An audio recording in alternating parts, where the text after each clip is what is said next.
Hello guys, તો આજ તો હું તમને હે ને હોનાના મોતી બતાવું, તો વિડીયોમાં બન્યા રહેજો. તો હાલો, આ હે ને ઘઉં હે. આ ઘઉંનું બિયારણનું નામ હે હોના મોતી ઘઉં. તો આ ઘઉં હે ને એ મારા કાકા લાયા હતા.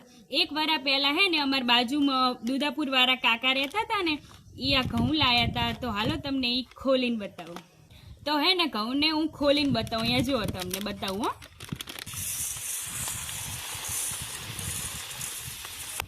તો આ હોના મોતીના ભાવ તમને કહું. આ હોના મોતી ઘઉંના ભાવ હે ને એક મણના 2100 રૂપિયા હે.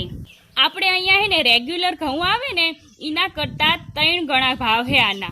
2100 રૂપિયા. અહીંયા તમને જો બતાવ ઘઉં. તો અહીંયા જો આ ઘઉં હે ને એકદમ નાના નાના હોય છે. અહીંયા તમે જોઈ શકો. અને હે ને એકદમ ગોળ હોય છે. અહીંયા જો આપણે રેગ્યુલર ઘઉં આવે ને એના કરતાં કંઈક અલગ હોય આ ઘઉં. અને આ ગોળ ગોળ હોય દાણા એના, જો હે ને. તો જુઓ હે ને આ ઘઉં તમને નજીકથી બતાવું. જો એના દાણા એકદમ નાના નાના હે ને, અને ગોળ આકારના હે દાણા.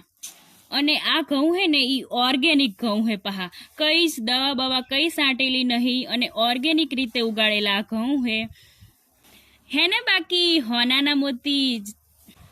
તો આ હોના મોતી ઘઉંનો હે ને સ્વાદ રેગ્યુલર ઘઉં કરતા હે ને થોડોક અલગ આવે. તો હવે એને હે ને દરશું અને ટેસ્ટ કરશું આપણે કે કેવો આવે એનો સ્વાદ. અને એની રોટલી બનાવીશું, ભાખરી બનાવીશું, અને હે ને લાડવા બનાવીશું. મારા કાકા એમ કહેતા હતા કે હે ને આ લાડવા આના બહુ મસ્ત બને. તો એ ટેસ્ટ કરશું, લાડવા બનાવીશું. હું તમને આગળના વિડીયોમાં જરૂર શેર કરીશ. લાડવા બનાવીશ અને એનો ટેસ્ટ કેવો આવે છે એ શેર કરીશ. હો, તો હવે આપણે એના બનાવીશું મસ્ત મસ્ત લાડવા.